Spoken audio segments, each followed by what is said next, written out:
मस्जिद के अंदर जिस अवस्था में वो बैठी हैं, इस्लामिक मान्यताओं के हिसाब से मेरी आपत्ति है। इस्लामिक मान्यताओं में इस तरह से मस्जिद में बैठना ठीक नहीं है, और उसका सबसे बड़ा उदाहरण इकरा हसन है, जो उनके बगल में बैठी हुई हैं। उनको उससे सीख ले लेनी चाहिए थी कि ये मुसलमान हैं, जिस तरह से ये बैठी है मैं भी कम से कम इस हालत में बैठ जाऊं, इस तरह से बैठ जाऊं। आप अकेले मौलाना हैं, वहाँ भी तो एक मौलाना है जो अब सांसद भी हैं। वो अब मौलाना थोड़े रह गया, वो तो सांसद हो गया। आप ही ने तो कहा सांसद, सांसद हो गया वो। दूसरे ये है कि वो तो अनऑथराइज बैठा हुआ है। तीसरे ये है कि वो समाजवादी का सांसद है। आपने देखा नहीं, उस फोटो में आप देखिए, मैं दिखाता हूँ आपको। उस फोटो में कैसे गुलामों की तरह हाथ जोड़े हुए बैठा है, ये देखिए किस तरह से, किस अवस्था में बैठा हुआ है, बिल्कुल ऐसे जैसे अपने आका के सामने बैठते हैं। तो इसकी हिम्मत हो सकती है, समाजवादी पार्टी का ये सांसद है, इसकी हिम्मत हो सकती है अपनी सुप्रीमो की वाइफ से ये कहने की कि आप गलत अवस्था में बैठे हो। मस्जिद की मर्यादा, सबसे बड़ा मुजरिम तो यही है, सबसे बड़ा मुजरिम।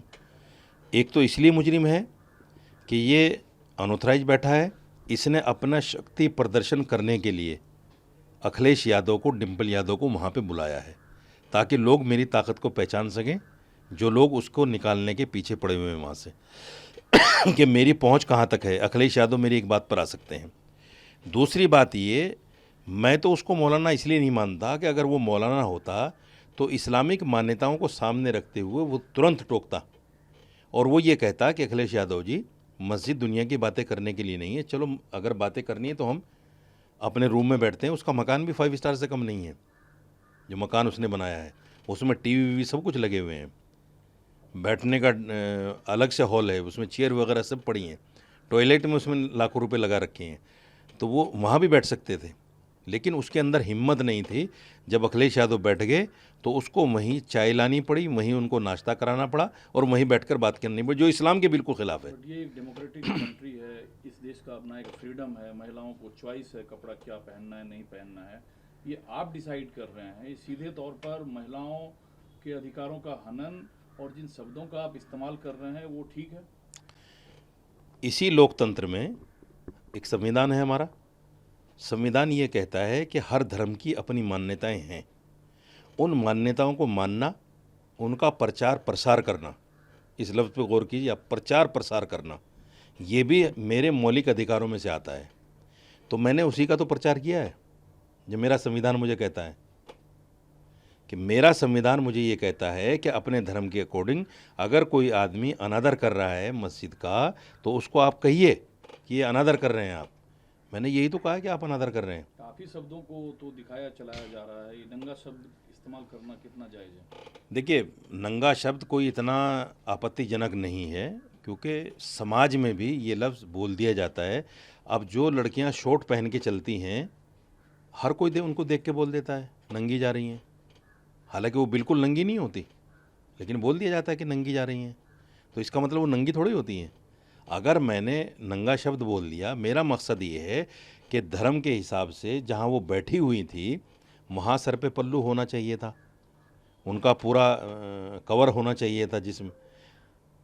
इससे भी बड़ा सवाल मैं आपको बता रहा हूँ कि जिस आदमी ने वो फ़ोटो खींचा है वो समाजवादी पार्टी का ही तो नेता होगा कोई।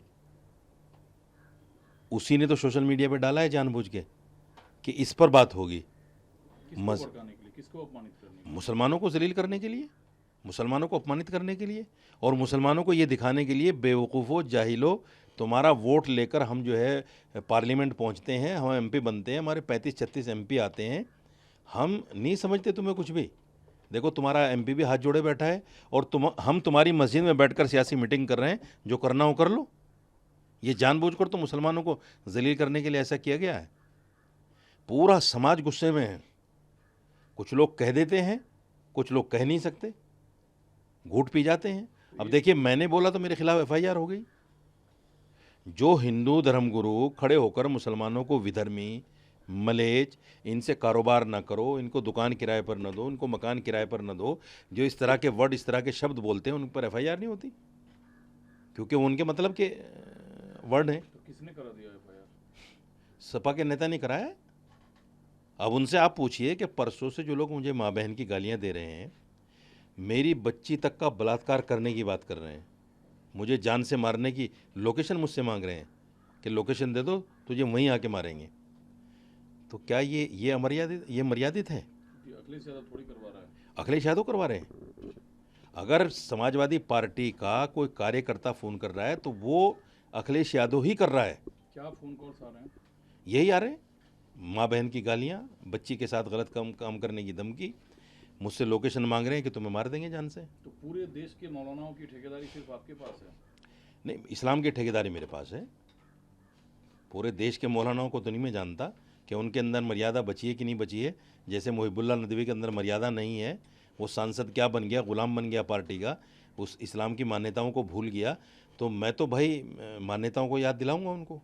नहीं, ये बात ठीक है कि मस्जिद जो है मुसलमानों के लिए सांस है, जीवन है, इस्लामिक उच्च परंपरा का हिस्सा है। यस, लेकिन इतना भी कुछ आपत्तिजनक नहीं हुआ था जितने आप भड़के हुए हैं। अब एनडीए के सांसद प्रोटेस्ट किए पार्लियामेंट परिसर के अंदर, तो आपने भारतीय महिला का अपमान किया। इतना भी मेरा आपत्तिजनक नहीं था कि लोग भड़के हुए हैं पूरे देश में और एफआईआर तक हो रही हैं, इतना भी आपत्तिजनक नहीं है। मुझसे ज़्यादा तो आपत्तिजनक वो था जब हाईवे पर एक नेता ने औरत के साथ दुष्कर्म किया। कितनी महिलाओं ने प्रोटेस्ट किया पार्लियामेंट में? एक महिला ने अगर किया हो तो बता दो। यानी महिला के साथ सरेआम रेप हो जाना उनके नज़दीक बड़ी घटना नहीं है, एक महिला को आईना दिखा देना उनके नज़दीक बड़ी घटना है। तो ये बात इस बात को दर्शाती है कि राजनीति हो रही है, मेरा नाम लेके हो रही है, मुझे फंसाने के लिए हो रही है। मैं चूँकि मुसलमान हूँ, मुसलमानों को नीचा दिखाने के लिए हो रही है और ये बताने के लिए हो रही है कि मुसलमानों की कोई हैसियत इस देश में नहीं है। तो मुसलमान आप हैं तो बात भी तो आप मस्जिद की कर रहे हैं, कोई मंदिर की तो कर नहीं रहे हैं। यकीनन करूँगा, चूँकि मैं इस्लामिक धर्मगुरु हूँ, इस्लामिक स्कॉलर हूँ, तो मैं बात मस्जिद की तो करूँगा। फिर मुसलमान क्यों डराएगा आपको? मुसलमान नहीं डरा रहा है मुझे, वो लोग डरा रहे हैं जो गालियाँ दे रहे हैं, वो लोग डरा रहे हैं जो पार्लियामेंट में मेरे खिलाफ प्रदर्शन कर रहे हैं। आप जब आप कह रहे हैं कि इस पे राजनीति हो रहा है, आपने एक सामान्य महिला के तौर पर डिंपल यादव को लेकर बात कही, या उसमें आपने हिंदू मुस्लिम दृष्टिकोण ढूंढा, या अब उसमें हिंदू मुस्लिम दृष्टिकोण ढूंढा जा रहा है? मैंने हिंदू मुस्लिम कहा ही नहीं, मैंने ये कहा कि अगर एक मुस्लिम महिला भी आई वहाँ, उसने अपने आप को जो इस्लामिक मान्यताएं थी हैं उनके हिसाब से रखा। आप देख लीजिए फ़ोटो, मैं आपको दिखा देता हूँ, देखिए आप। देखा हुआ है हमने। तो वो फ़ोटो इस बात को दर्शाता है कि इस्लामिक मान्यताएं यही हैं। तो अब ढूंढा जा रहा है इसमें एंगल। देखिए, ये इस फोटो को आप देखिए, ये इकरा हसन है, थोड़ा जूम कीजिए आप भाई, जूम कीजिए इसको। ये इकरा हसन है जिसका कान नाक कुछ भी नहीं दिख रहा है, और ये इधर डिंपल यादव हैं। सवाल ये है कि ये फ़ोटो जिसने खींच के भेजा है, आपत्तिजनक फ़ोटो, उस पर एफआईआर करेंगे क्या अखिलेश यादव? कान नाक तो पुरुष के भी दिख रहे हैं, नहीं, महिला का क्यों नहीं दिखे? मैं ये नहीं कह रहा हूँ कि कान नाक ढकना चाहिए, मैं ये कह रहा हूँ कि वो पर्दे के साथ बैठी हैं पूरे, जो इस्लामिक मान्यता है, और ये हमारे यहाँ बेपर्दगी कहलाती है, जो इस्लामिक मान्यताओं के ख़िलाफ़ है। जिस आदमी ने ये फ़ोटो खींचकर सोशल मीडिया पे डाला है, क्या अखिलेश यादव, ये समाजवादी पार्टी के नेता, उस पर केस करेंगे कि भाई तूने सोशल मीडिया पे कैसे डाल दिया इस हालत का फ़ोटो? तो अंदर क्या तस्वीर लेना अलाउ नहीं होता है? तस्वीर लेना वैसे भी अलाउ नहीं है मस्जिद में, अच्छा, ये तो बड़ा भारी जुर्म है। तो अब आप क्या करेंगे? आपके पास क्या विकल्प है? धमकियां जो मेरे पास विकल्प ये है, मैं भी पुलिस के पास जाऊंगा, मैं भी वो फ़ोन नंबर्स दूंगा पुलिस को जिन फ़ोन नंबरों से मुझे धमकियां मिल रही हैं। किसके खिलाफ एफआईआर करेंगे आप? अखिलेश यादव के खिलाफ करूंगा, डिंपल यादव के खिलाफ करूंगा, चूँकि कार्यकर्ता तो उन्हीं के हैं ना। तो अब इसमें क्या ढूंढा जा रहा है? धार्मिक एंगल आपको लगता है? नहीं, धार्मिक एंगल नहीं, मैं चूँकि मुसलमान हूँ, मेरे खिलाफ प्रोटेस्ट हो रहा है। एक हिंदू अगर सड़क पर सरेआम महिला का रेप कर दे तो उस पर पार्लियामेंट में प्रोटेस्ट नहीं होता। तो ये कौन सा तर्क ये है? बड़ा सवाल है, ये कौन सा तर्क है? बहुत बड़ा सवाल है ये। आप बताइए मुझे, एक हिंदू आदमी अगर महिला का रेप कर दे रोड पर, तो उस पर कोई भी महिला, क्या किसी महिला की मर्यादा को ठेस नहीं पहुंची उस वक्त? कोई प्रोटेस्ट हुआ? नहीं हुआ। आज अगर साजिद रशीदी ने, चूँकि मैं मुसलमान हूँ, मैंने एक हिंदू महिला के ख़िलाफ़, अगर यहाँ भी मुस्लिम महिला होती शायद ये खबर भी ना बनती, हिंदू महिला के ख़िलाफ़ मैंने बोल दिया, और एक सांसद, बोला था आपने? ना बिल्कुल नहीं बोला, मैंने तो इस्लामिक मान्यताओं को सामने रखते हुए बोला है। अगर वो हिंदू मुस्लिम महिला भी होती तो मैं तब भी बोलता। तो महिलाओं की भावना आहत हुई है तो माफीनामे में कोई हर्ज है? अगर वो माफ़ी मांग लें कि हमने इस्लामिक मान्यताओं के ख़िलाफ़ किया है, हम तमाम मुसलमानों से माफ़ी मांगते हैं, तो मैं भी मांग कौन लूँगा। माफी मांग ले? अखिलेश यादव, डिम्पल यादव। अखिलेश यादव ने तो बयान दिया, बोला कि जो कपड़ा हम संसद में पहन कर आते हैं वो हम कहीं भी पहन कर जा सकते हैं। मस्जिद संसद नहीं है ना भाई, आपको समझना चाहिए। जिस कम्युनिटी का आप वोट लेते हैं, मस्जिद उनकी इबादत की जगह है, मस्जिद कोई संसद थोड़ी है। क्या आप जिस हालत में चले जाएं। इवन देखिए, पार्लियामेंट में भी वो लड़कियां जो मेंबर पार्लियामेंट बन जाती हैं और वो फिल्मों में अधनंगी होकर अभिनय करती हैं, वो भी पार्लियामेंट में जब आती हैं तो पार्लियामेंट की मर्यादा का ख्याल रखती हैं कि नहीं रखती हैं? वो कपड़े लेकर तो नहीं आती। तो आप पार्लियामेंट से मस्जिद जा रही हैं, आपको कुछ और थोड़ी करना। हम ये थोड़ी कह रहे हैं साड़ी में क्यों आ गई।